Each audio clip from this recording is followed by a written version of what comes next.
کہ اللہ مختلف امتحانات کے ذریعے سے ہر مومن کی آزمائش کرتا، اور اس کے ساتھ ساتھ پھر ہمیں اس امتحان سے نکلنے کے بھی بہت سے طریقے بتاتا، آزمائش بھی وہی کرتا اور ہمارے نکلنے کا طریقہ بھی وہی بتاتا۔ بعض اوقات کنفیوز ہو جاتا ہے مومن کہ یہی اللہ ہمیں رزق سے محروم کر کے ہماری بھوک کا امتحان لے رہا، اور یہی اللہ کہتا ہے کہ رزق میں برکت چاہیے تو یہ دعا پڑھ لو یا یہ عمل کر لو۔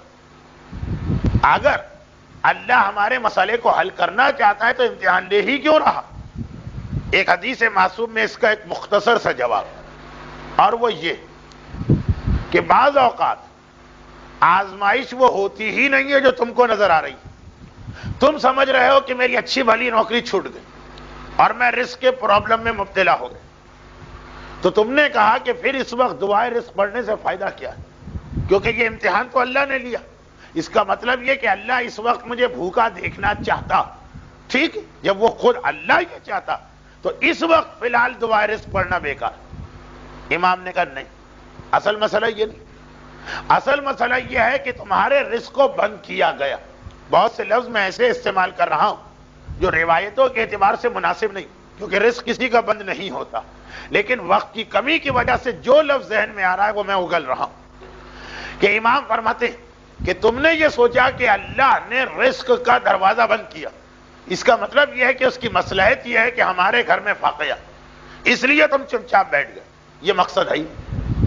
اللہ رزق کو اس لیے بند نہیں کر رہا ہے کہ تمہارے گھر سے رزق کو دور کرنا چاہتا، وہ یہ دیکھنا چاہتا کہ ایسا تو نہیں کہ رزق کی وجہ سے گھبرا کے تم حرام راستے پہ قدم بڑھاؤ۔ امتحان تمہارے حلال و حرام کا رزق نہیں، چنانچہ اس نے راستہ کھلا بھی رکھا کہ میں نے تمہارا رزق بند کیا، مثلا نوکری چھوٹ گئی، مثلا کاروبار فیل ہو گیا، مثلا شیئر مارکیٹ ایک دم سے زمین پہ گر پڑی دھڑام سے اور تمہاری ساری زندگی کی کمائی گئی۔ تم نے سوچا کہ یہ سب اللہ کا امتحان، کیا فائدہ دعائے رزق سے، کیا فائدہ رزق کا عمل کرنے سے؟ نہیں، اللہ نے رزق بند ہی نہیں کیا ہے، وہ راستہ کھول رہا، یہ دعا پڑھ لو، وہ عمل کرو۔ دیکھنا یہ ہے کہ اس دوران پریشانی سے گھبرا کر کہیں کوئی حرام تو تم سے نہیں ہو رہا، کہیں کوئی گناہ تو نہیں ہو رہا ہے۔ امتحان حرام کا لینا ہے، رزق نہیں لینا، اسی لیے ادھر راستہ بن کر کے ادھر سے نکلنے کا راستہ بنایا۔ صحت کا مسئلہ اور بہت سارے مسئلے، تو یہ امتحان تو ہر مومن کی زندگی میں آتے رہتے ہیں، لیکن سوال یہ ہے کہ ایک مومن کی زندگی میں سب سے بڑا امتحان کسے کہا جائے؟ کسے کہا جائے سب سے بڑی آزمائش؟ اچھا، اس کے بارے میں ہم عام لوگوں سے تو نہیں پوچھ سکتے۔ وجہ کیا ہے؟ ہم لوگ ہیں بے صبر، ظلومن جہولا قرآن نے ہمارے بارے میں کہا، ہم جاہل، ناسمجھ، ہمیں اپنی ہر پریشانی بڑی لگتی ہے اور دوسرے کی ہر پریشانی چھوٹی لگتی ہے۔ جو مسئلہ بہت مشہور محاورہ ہے لیکن بیان کرنے کو دل نہیں جا رہا، اولاد ہمیشہ اپنی اچھی لگتی ہے، بیوی ہمیشہ دوسروں کی اچھی لگتی ہے، لیکن خیر وہ ایک الگ مسئلہ ہے، اس پر آئندہ گفتگو ہوگی۔ تو پریشانی میں بھی وہی جو اولاد اور بیوی کا موازنہ انگلش کے ایک محاورے میں کیا گیا، وہ محاورہ اسلام کے اعتبار سے پریشانی اور عیب کا ہے۔ عیب اور پریشانی میں یہی ریشو، اپنی چھوٹی سے چھوٹی پریشانی ہمیں اتنی بڑی لگے گی جیسے قیامت آ گئی، اب دوسرے کی بڑی سے بڑی پریشانی، وہ مر رہا ہو، ہمیں لگے گا جیسے کچھ ہے ہی نہیں تو بلا وجہ شور مچا رہا۔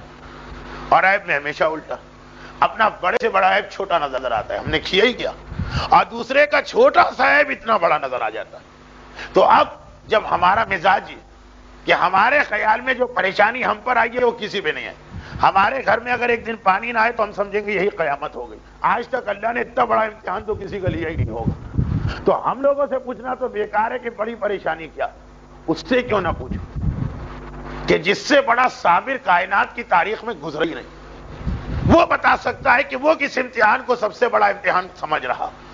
اے حسین مظلوم، اے سردار شہداء، اے صبر کرنے والوں کے سید، آپ نے تو سارے امتحان دیے، آپ بتائیے کہ سب سے بڑا امتحان کیا؟ فاقے کا امتحان بھی دیا، فاقہ 3 دن کا فاقہ، غریب الوطنی کا امتحان بھی دیا، گھر والوں سے جدائی کا امتحان بھی دیا، آپ سب سے بڑا امتحان کسے سمجھ رہے ہیں؟ سردار شہداء سید الصابرین سے بہتر فیصلہ کون کرے گا؟ وہ ایک جملہ منزل مصائب کا جملہ ہے، لیکن اس میں ایک پیغام بھی چھپا۔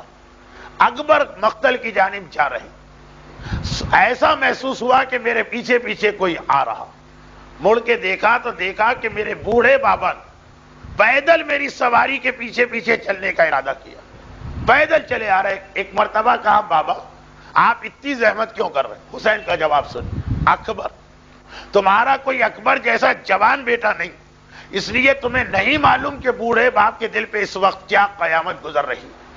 سردار شہداء نے بتایا باپ کے لیے اولاد کا امتحان سب سے بڑا امتحان، اور اسی لیے پروردگار نے جب ابراہیم کے سارے امتحان لے لیے تو آخری امتحان اولاد ہی کا رکھا۔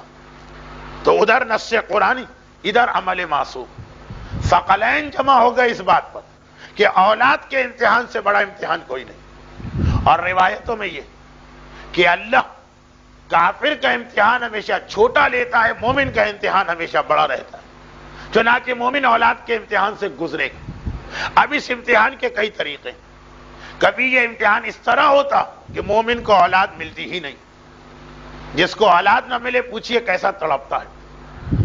کبھی یہ امتحان جو خالصتاً ہندوستانی ماحول میں ہے وہ یہ ہوتا ہے کہ لڑکیاں ہیں لڑکا نہیں، اگرچہ قرآن اس کی مذمت کر رہا، کہتا ہے ان لوگوں کی حالت دیکھو کہ وَإِذَا بُشْرَا، جب ان کو یہ خبر دی جاتی ہے تمہارے یہاں بیٹی پیدا ہوئی، ظَلَّ وَجْهُهُ مُسْوَدًّا، اس کا چہرہ سیاہ پڑ جاتا ہے بیٹی کا نام سن کر۔ لیکن ہمارے معاشرے میں یہ بھی ایک بڑا امتحان، کبھی اولاد کا امتحان اس طرح ہوتا کہ بیٹی ہے اور شادی نہیں ہو رہی، کبھی اولاد کا امتحان اس طرح ہوتا ہے کہ شادی شدہ بیٹی مگر جہاں جا کے پھنس گئی ہے اس سسرال میں اس پہ بے انتہا مظالم ظلم اس پر ہوں گے، تڑپے گی اس کی ماں۔ کبھی اولاد کا امتحان اس طرح ہوتا ہے کہ بیٹا مر رہا اور باپ اور ماں اس کو بچا نہیں پا رہے۔ بابر نے ہمایوں کے بستر کا طواف کر خدا سے دعا مانگی نا کہ اے خدا اگر تجھے موت ایک زندگی چاہیے تو میری زندگی لے لے، یہ زندگی چھوڑ دو۔ کبھی اولاد کا امتحان یہ ہوتا کہ اولاد کسی ظالم کے چنگل میں پھنس گئی، یا ظالم اس کے پیچھے لگا ہے کیسے اس کو بچا۔ اور کبھی اولاد کا ایک اور امتحان ہوتا ہے جو بڑا سخت، کوئی پریشانی نہیں ہے اولاد کو لے کے، اتنا بے دین اور گمراہ بن گیا کہ ماں اور باپ ایک طرف جب اس کی گمراہی کو دیکھتے ہیں تو دل چاہتا ہے کاش یہ اولاد نہ ہوئی ہوتی، مگر دوسری جانب ہے تو انہی کے جگر کا ٹکڑا نا، جب اس کی یہ حالت دیکھتے ہیں تو تڑپ تڑپ کے سوچتے ہیں خدا کسی طرح اس سے نیک ہدایت دے اور صحیح راستہ دکھا۔ یہ بھی ایک امتحان ہے، بہت بڑا امتحان، جہاں بیٹے کے پاس پیسے کی کمی نہیں، جہاں بیٹے کے پاس دنیاوی سہولتوں کی کمی نہیں، لیکن باپ اس کے شراب کو دیکھتا، باپ اس کے ترک نماز کو دیکھتا، باپ اس کے احکام دین کا مذاق اڑانے کو دیکھتا۔ کسی اور کا ہوتا تو باپ کہتا یہ مر جائے ایسا بے دین، اپنا بیٹا یہ بھی نہیں کہہ سکتا اور حالت برداشت بھی نہیں۔ یہ سارے اولاد کے امتحان، اور پورا سال اول محرم سے آخر ذی الحجہ جو ہمارے ہاں سال، ایک ایسی تاریخ آتی ہے جسے خاص اولاد کا مسئلہ حل کرنے کی تاریخ خدا نے بنا دیا، اور وہ تاریخ ہے رجب کی 13، رجب کی 14 اور رجب کی 15۔ آئندہ درس ہمارا ہوتا 15 رجب، تب تو یہ تاریخیں نکل چکی ہوتی، 13، 14 اور 15 رجب، عمل ام داؤد، ماہ رجب کا روایتوں میں ایک نام ہے عصب، ہم تو کہتے ہیں رجب المرجب، معصوم کہتے ہیں رجب العصب۔ راوی نے پوچھا مولا یہ عصب کیا ہے؟ الف صاد اور بے، مولا یہ عصب کیا؟ امام نے کہا یہ رجب کا وہ نام جو آسمانوں پہ مشہور، دو نام ہو گئے رجب، ایک نام جو زمین پہ مشہور، ایک نام جو آسمانوں پہ مشہور۔ کہا مولا لیکن یہ نام اللہ نے رکھا کیوں؟ راوی ہے عربی زبان جاننے والا، عربی میں سبا یا سب و عصب کے معنی کوئی چیز انڈیلنا، انڈیلنا۔ تو کہا مولا یہ تو بڑا عجیب نام ہے، رجب کا مطلب انڈیلنا، کیا انڈیلنا؟ کہا اس لیے کہ باقی مہینوں اللہ کی رحمت تھوڑی تھوڑی ملتی ہے، ماہ رجب میں رحمت انڈیلی جاتی ہے اللہ کے بندوں پر۔ دیکھیے لفظ انڈیلنا، مجھے نہیں معلوم کہ اسے گجراتی میں یا انگلش میں کیا کہتے ہیں، میں محسوس کر رہا ہوں بہت سے لوگ سمجھے ہی نہیں انڈیلنا کسے کہتے ہیں، لیکن اردو زبان میں انڈیلنے کے ساتھ مفہوم آتا ہے کثرت کا. چھوٹی موٹی چیزیں انڈیلی جاتی ہیں. انڈیلا یعنی پوری بالٹی انڈیلی, ٹنکی انڈیلی. رجب کا مہینہ ہے, خدا رحمت انڈیلتا ہے. رحمت کی بالٹیاں, رحمت کے کنستر, رحمت کی ٹنکیاں ہم پہ ڈالی جا رہی ہیں. اس لیے اس مہینے کا نام ہو گیا رحمت ڈالنے کا مہینہ. اور جب رحمت آ رہی تو سب سے بڑی رحمت باپ کے لیے یہ ہے, ماں کے لیے یہ ہے کہ اس کی اولاد کی پریشانی دور ہو. ماہ رجب کی 13, 14 اور 15 خاص میرے پاس خواہش ہے کہ آپ نے پچھلے سال یہ بتایا تھا, اس سال بھی بتائی. پچھلے سال کراچی کے کچھ علاقوں میں کچھ والدین اپنی اولاد کے اس مسئلے میں پریشان تھے کہ ان کی اولاد کے پیچھے کچھ ظالم لگے تھے, کچھ سیاسی مسائل تھے, کچھ طاقتور لوگ لگے تھے, حکومتیں پیچھے تھیں اور بظاہر بچنے کا کوئی امکان نہیں تھا. عمل ام داؤد اصل میں انہوں نے مجھے یاد دلایا. اس سال جو 5 نومبر کا واقعہ پیش آئے تو اس وقت تک رجب شروع نہیں ہوا تھا. ان والدین نے مجھ سے رابطہ قائم کیا اور کہا مولانا آپ نے ممبر پہ یہ پڑھ دیا تھا, ہم نے اس پہ عمل کیا تھا, اور 1 سال بھی ابھی پورا نہیں ہوا, دوسرا رجب شروع نہیں ہوا اور مسئلہ اس طرح حل ہوا کہ ہم کو خود یقین نہیں آ رہا.